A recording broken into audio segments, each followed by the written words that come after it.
Hello and welcome to another Daily Muppet. In today's video, we're going to talk about some transfer targets, talk about Jason Wilcox getting started and what he's going to do exactly, talk about a few insights into the style that they're going to look at going forward, including some of the reports and things that are out there at the moment, and discuss today's upcoming game. Before that, I have once again a new intro that I think you'll enjoy. Bear in mind, this was again made for me by somebody in the community, and I don't have to 100% endorse everything, but it is hilarious. So let's get started.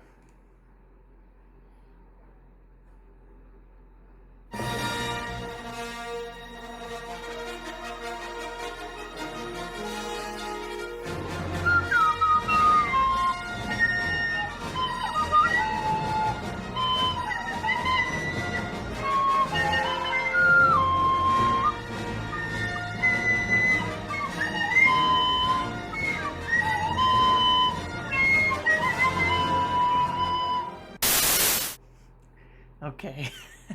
Anyway, I'm gonna as long as he keeps making them, I'm gonna keep tossing them in at the start of the videos now and then, because at least they are funny. I'm loving it. Maybe that'll be our thing. Is you know, maybe that'll be our thing, having those intros in the beginning. That's instead of a specific intro, we'll do that instead, based on whatever's going on each week or something like that. I can ask him to do it. I think it's pretty funny. You let me know what you think about all of it. So yeah, let's get started in talking about things, because I want to go over quite a bit. Obviously, at the start of the week, Jason Wilcox has been, getting to work. Discussed this a little bit on Monday in the podcast with Phil. So appreciate you all for watching that. But yeah, in terms of Wilcox, as I had said a few weeks back, I think it was on April 9th or so, I kind of got into this a bit about where United are going and what's happening and kind of the emphasis. And the point that INEOS had made at that time, that Sir Jim and them had made at that time, is that they were feeling like the season was really heading towards a bad place, basically at its end. They've made some of their own assessments and decisions, and they really want to they were pushing on the urgency of getting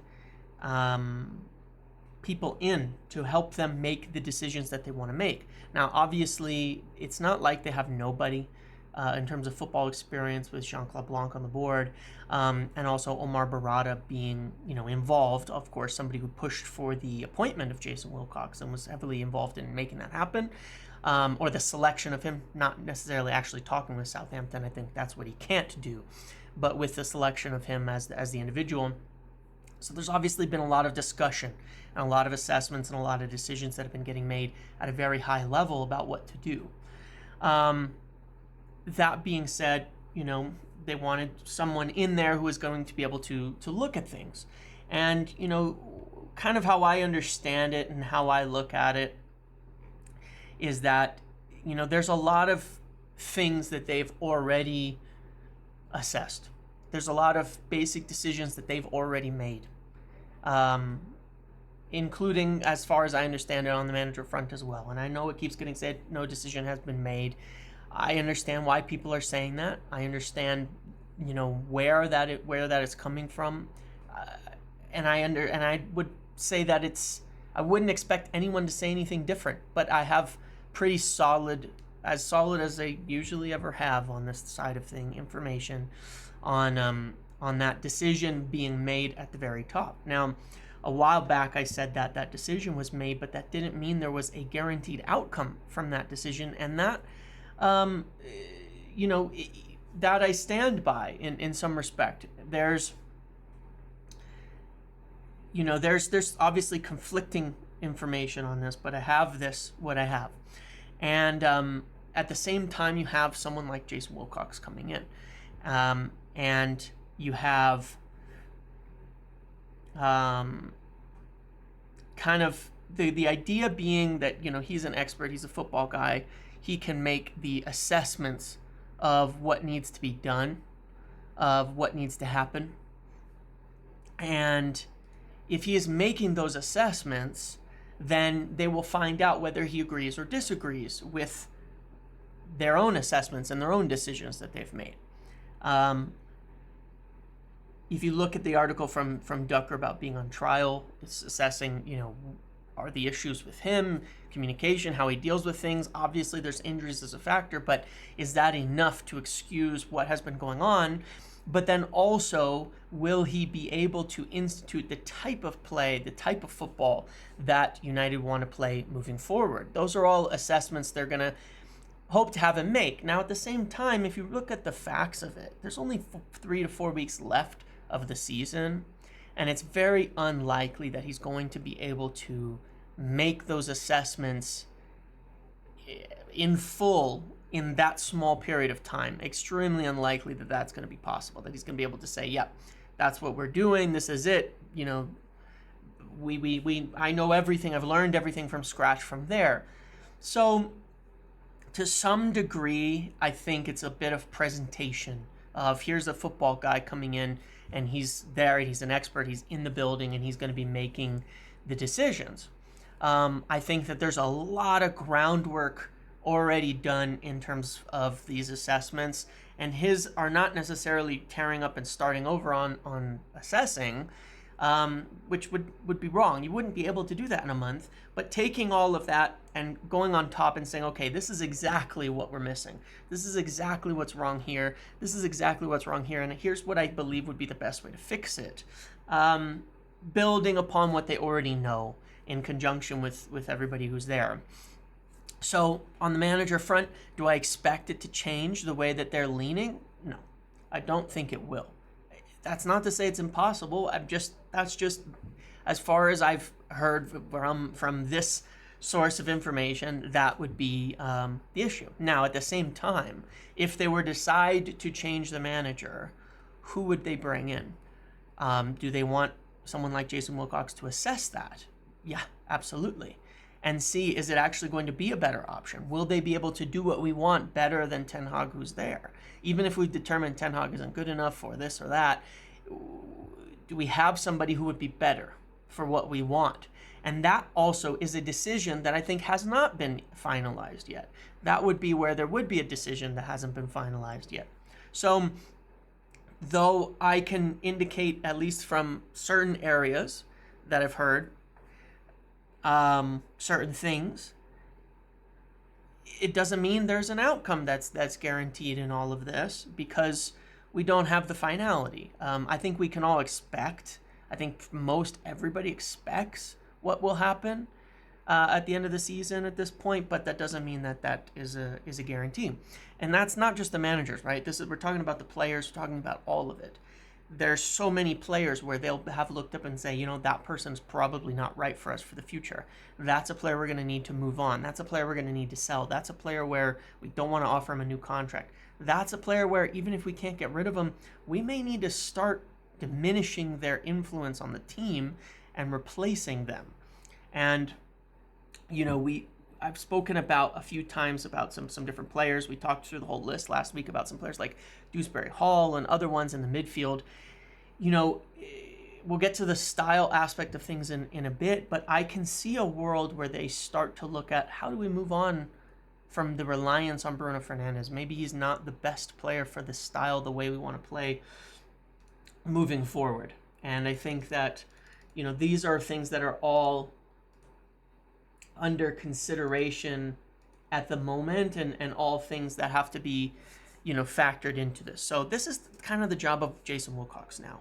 There's a lot of kind of overall, like let's say overall 80% of the assessments of the data has been gathered, been discussed between INEOS people, between Omar Barada and whoever, to look at it and say, yeah, this is what we think is wrong, and this is what we think we want to do to fix it, and this is how we want to play. Wilcox is in there to get his hands dirty for the next few weeks, look at it, make sure that they haven't misassessed things, make sure to determine, what's the right steps and look at the consequences, look at the the right short and long-term decisions. That's how someone described it to me. The right short and long-term decisions that will make the impacts on the things that need the impact, and that the people that they had before were just not capable of doing that. They would very likely, the decisions that were being made too narrow-minded, too focused on one thing, like, oh, that's an issue, let's try to solve that, without looking at the overall picture. So, obviously it's hard to describe in exact particulation what is Jason Wilcox doing on a daily basis, but, if you look at the goal, then all areas of the club that matter, including into recruitment, if you think about it, do we have a manager that fits? Is he capable of doing what we can do? Do we have players that fit? Are they capable of doing what we need them to do? And then if not, the replacement options in both areas. And a lot of that, the groundwork has been laid, and he's there to essentially apply the finishing touches on their plans for the summer. That makes sense. I think that's a good way to summarize it, what he's doing. He will be assessing all of that, okay? So a couple of the positions that I want to talk about, because there's been some talk of them recently. At left back, you have Malaysia, who's been out the whole season, Luke Shaw, who's still well injured. Two things are likely to happen today. One, I was told that, of course, yesterday, that there's a potential that Harry Amas could be involved today. And he obviously only played 45 minutes in a huge game for the under-18s. And then, along with a few other players, that was then briefed that it was, in order to potentially be involved today. Wan-Bissaka, as I understand, is facing a late race to be fit for the game, and that might leave us with literally no option but to start a youth player in the back. So there's issues. There's issues there. There's a number of players with late fitness tests. Some who people have thought might be out, but some who like Wan-Bissaka, I don't think it's been talked about yet. So that's one of the reasons for that. In terms of why it's kind of important as well is, there's names like I've talked about, Aït-Nouri, and then, Gutierrez, this player from Spain, as options at left back. Now, I think they're going to want to assess Amas a bit and see what he can do. And I think this is an area where Wilcox will be looking and saying, are the youth players good enough? He has tons of experience here. Is the youth player good enough to come into that position and start getting in next season? Or do we need to buy somebody there? This is an area I think he was there watching a game. I think this is one of the things they do want his expertise on, because there's so many areas you need to buy in. If you can make some good decisions on the youth about who could slot in, it could help a lot. Because you have an issue. If you buy a player like Gutierrez or Aït-Nouri, and you have Shaw, Malaysia, and this new player you've bought, and you have Harry Amas, well, where does he get time? How many years does he have to be loaned out if you're buying another young left back? If you think he's good enough, it could be a problem buying another young left back in there. So these are things that are under consideration. With Gutierrez, the major issue that could be, because there is a lot of interest in him, is Madrid have this 8-9 million buyback, basically, where they could purchase him. And if they move on for Lamendi, then they could potentially keep him. But there may be a situation where they don't, and they bring him back in order to sell him, or they work out some kind of deal with Girona, where he is presently. That's what I've heard. So there's still a chance for sure that he could be on the move, and that United would be interested if they do end up purchasing the left back this summer, which is definitely very possible. There's other interest in him as well, I think, even from Man City, but United have definitely scouted recently and regularly on him. So keep that one for sure in mind, along with what's been reported by others on that, including the guys at Attacking Football and all of that. So that's a good one. In terms of center back, obviously we've talked about a lot of names. We've talked about Gerard Braithwaite. We've looked at all these other options. I mentioned last time about, in the last week's video, the live, I think, about, Lindelof likely being the one who stays and potentially Varane and Maguire leaving. Johnny Evans looks to be set, of course. I mean, we can't rely on him another season to not be factoring into the plans much. So I think that there's potentially up to 3 center backs being purchased. Again, an area you need to make assessments. Is Kambuala going to be someone who could be in that rotation next year or not. That's another thing I think Wilcox will be assessing heavily. And then in terms of the replacements, you have the bigger names and things like that. And then the one I wanted to mention, was Tosin. Originally I had heard very little about him. Then I heard there's some interest. And I continue to hear that he is becoming more of an option, or at least viewed as more of an option from a United perspective, as someone that would be, available, that could potentially, join United.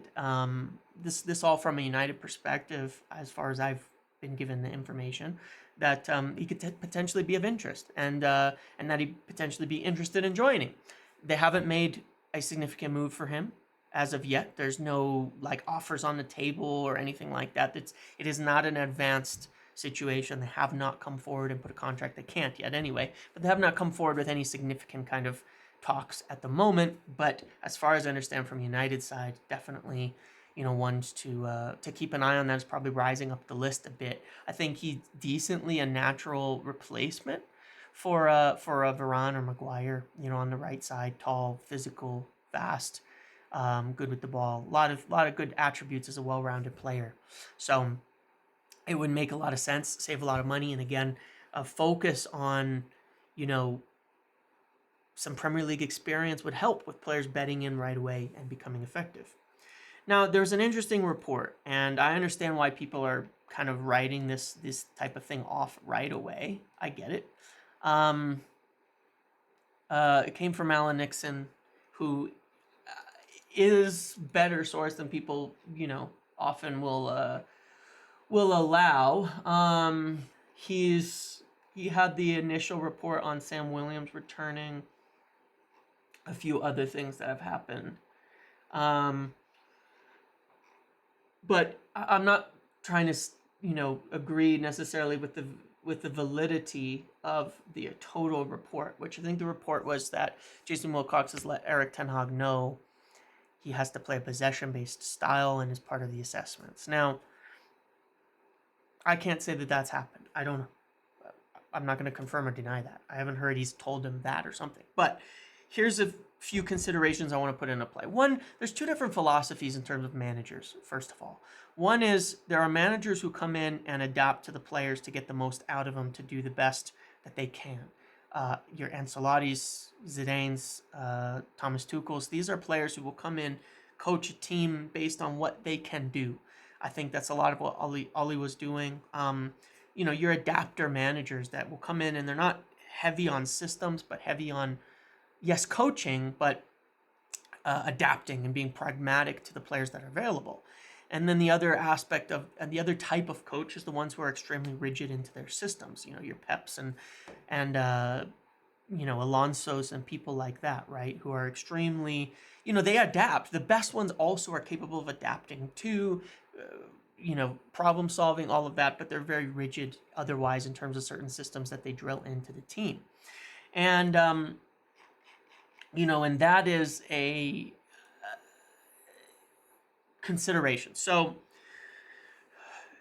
in some sense, it's like, what do INEOS want? Well, they probably want more of a systems manager moving forward in terms of coming in, coaching a way to play that they've identified. Now, someone like Thomas Tuchel can do that, moving forward. Someone like Thomas Tuchel can do that, which makes him, I think, a viable candidate, where he can come in and, if you were to come in and you say, look, this is how we want to play, we're going to get players to start to match it, that's what we want you to coach, and he'll do it. He's very adaptable in that regard. He's a really good coach. But my point being, it's not wrong to say that management would come in, and Jim Ratcliffe's own words himself, and say, this is how we want to play, we want you to do that. Part of the assessment that James Ducker indicated in that article as well was to see if Ten Hag is capable of playing the way that they want to play. Well, how are you going to know that if you don't say, hey, why don't you try to set up in a more possession-based strategy and all of that? Now, can he? I don't know. I'm not saying that anybody would expect him to get amazing results with it or for it to be able to work right away. But one of the features of doing things this way is you set up that way and then the weaknesses become apparent in the team. and whether they can do it and whether the manager can coach it, all of that. Now, there's, again, some of the unrealisticness of this whole situation is there's not a lot of time left. So even the whole assessment, how much can he do in 3 to 4 weeks? Hence the earlier part of the video. But when you look where there is, I think, for sure some truth. If you take, again, the words of Sir Jim Ratcliffe saying, we're going to decide on a style. We're going to move forward with that style in alignment with everybody, and then we're going to tell the manager to play that way, and then you, of course, recruit players to match it. What style do INEOS want? Well, let's take a look at some of the indications. They've hired Omar Barada, CEO of Manchester City, of City Group. Heavy possession style team. Michel, Pep Guardiola, these are possession style coaches. They brought in Jason Wilcox, again from City Academy, where they taught and from ground up this possession style system. And according to Ducker, and I believe that this is accurate, Xabi Alonso was considered probably the best candidate on the market. So if you're deciding on a style and then picking a manager to match, what kind of style of play is Xabi Alonso? Heavy possession. Heavy possession. You look at his team at Leverkusen, heavy possession. He's a great, amazing manager, problem solver, all of that, but heavy possession, very much. They'd have games, completing 150 passes from the midfield. Go look at Nice under their manager, Ferriola, and recently they've fallen off a little bit this season, but if you look at their style, also heavy possession, where their center backs are sometimes having 100 plus touches and passes a game. It's pretty obvious they want a possession style. That is the way that they want to go. I mean, I would put that really high up there, that is the direction that they're looking. And so how do you assess if Ten Hag can do that when he's sort of built this team on transitions? You kind of have to have a conversation about that and see if he can. So I think there potentially is some truth into that. And I hope that helps to give a bit of an insight. The managers that they've been looking at as potential options, should they make a replacement, or being considered, are also managers that I would consider definitely in the vein of possession managers and coaches overall, ones that have been considered or looked at. So I think you can kind of get a grasp of which way things are going in terms of how United will likely set up in terms of style for the future. I think it's been mostly decided. Now, you could say United don't have the team for it now. I don't think they do. But I'm not sure we have a team to do anything that well. It's a mishmash, right? So a lot needs to be sorted there for this summer. And I think, again, these are the big decisions Wilcox is going to be helping to finalize in the lead up to things. In terms of today's game against Sheffield United, a lot of injury issues. Obviously, you have, I think, doubts over, I think, I don't know who's all exactly out or confirmed out, but obviously, in addition to the normal ones, Rashford and Maguire, Varane, McTominay, and then, as I mentioned earlier, I believe Wan-Bissaka as well. You're going to have a bunch of youth players in there, in the squad, potentially starting. There's a bunch of late fitness tests. So it's going to be really interesting to see what team actually goes out there. And what the idea is, because given everything that's gone on, I'm not totally opposed to the concept of where the season is at. It's tricky, though, because you kind of do still want to get Europe, of getting some of the youth players in, seeing what they can do, and trying to maybe even move towards what we want to do next season. I mean, it's a balance, though, right? You still need to win the games, I think. I think it's still better. I think there's still an emphasis on getting Europa, but I am curious to see if there's any changes in how we do things over this game and the next few games. But I'm also definitely very curious to see if any of the youth players actually get in today. I think they're going to have to. And my hope is that we don't push players who are not that fit to continue playing. I mean, if there's ever a game where we can try to get through it, it's Sheffield, one of the worst teams in the history of the Premier League right now. So that's what I have for today. I hope this was an interesting and informative video. I think it was. I hope you liked it. And I really appreciate everybody who continues to watch, follow, and do all of that. So thank you very much for watching today. Make sure to like, comment, subscribe, turn notifications on. I'll see you in the next video.